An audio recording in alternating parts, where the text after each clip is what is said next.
Tell us about your hometown and the area that you grew up.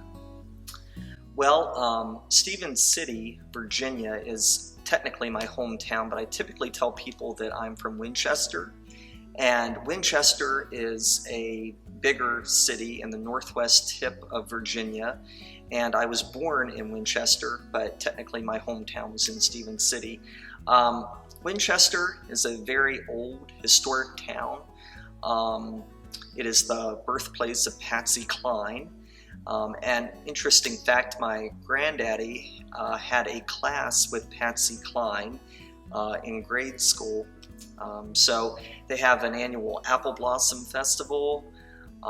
It's a beautiful, beautiful town in the Shenandoah Valley. It's a very historic town, though. A lot of Civil War battles were fought throughout the Shenandoah Valley. My hometown is about an hour and 15 minutes from Antietam Battlefield in Maryland. It's close to Harper's Ferry in West Virginia. And that would be along the Potomac River. So just a lot of historic Civil War sites. And so it feels maybe like an older town, but in a beautiful, quaint kind of Victorian way. What clubs or organizations were you part of as a child? So I was into Little League Baseball, and then in middle school I wrestled on the middle school wrestling team. But art was always kind of my gift and passion, and so I was in the special art classes, and I did a lot of drawing and painting as a child, and I always saw myself that being my vocation. I always saw myself being maybe an architect or a painter, and that was what I spent my time most involved in as a kid. What was your church involvement like when you were young? So as I mentioned in the video last week, I was raised United Methodist and baptized, confirmed. And that was a big part of my life. My mom and dad had me involved in choir and youth group, and that meant everything to me at that time. And I mean that because at school, I typically found I found a spirit of competition. You know, you had to either compete in athletics, you had to compete in classes, you had to like everything seemed a little bit more competitive. I found church to be the opposite of that. I found it to be a place of acceptance, not based on how good you were at anything. And so at the time I don't think I recognized that, but looking back, it felt like a place of safety and like extended family and acceptance. How were your relationships different at church with your peers compared to at school? So again, at church, I found that I was able to be, like you mentioned, more open.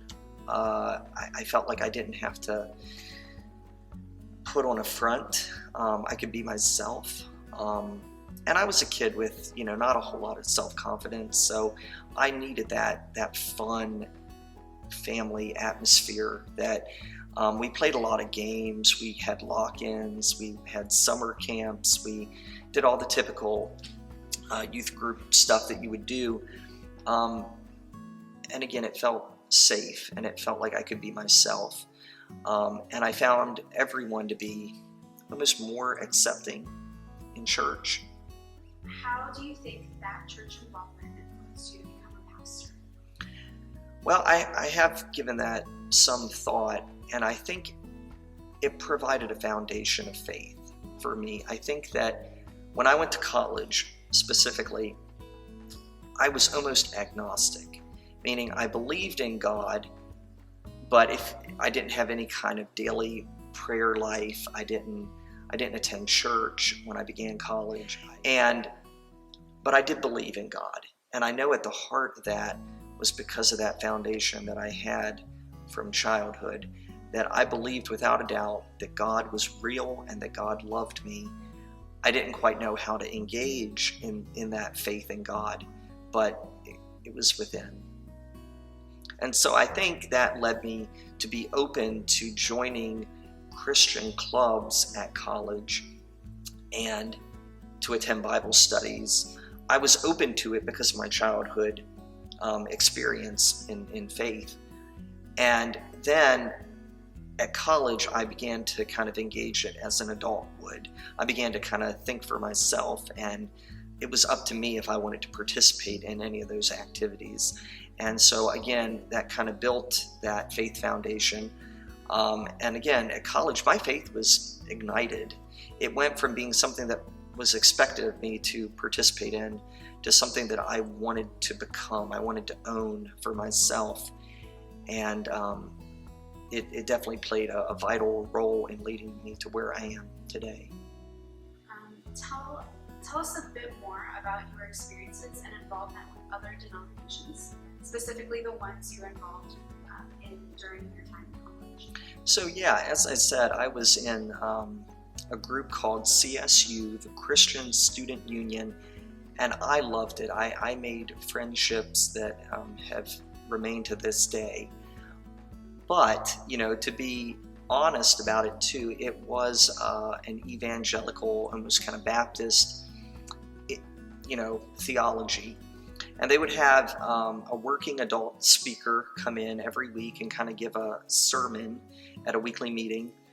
And I found that the message, again, that I kept hearing was what I needed to do in terms of how I behaved or how I believed in God.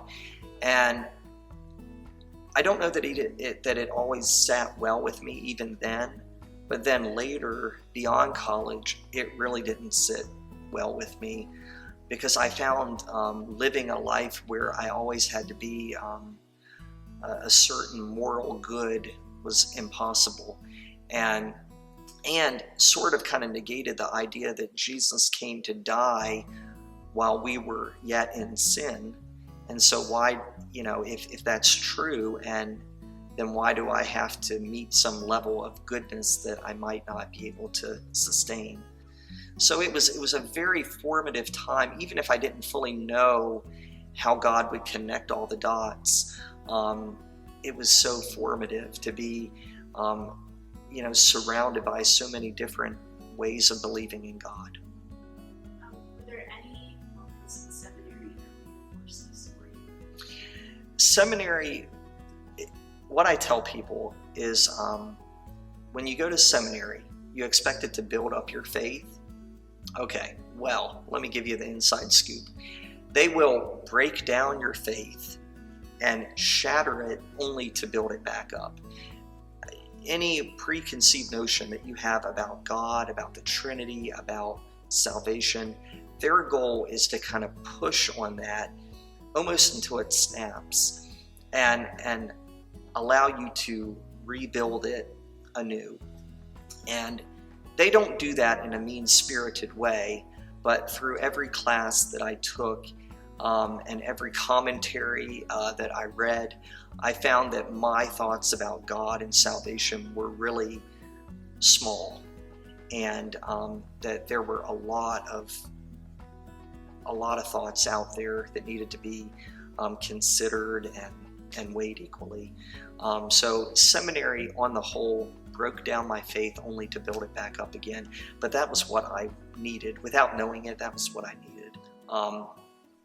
So much of theology out in the world tells us that we have to accept Jesus as Savior, that we have to be repentant, that we have to be good enough to be saved.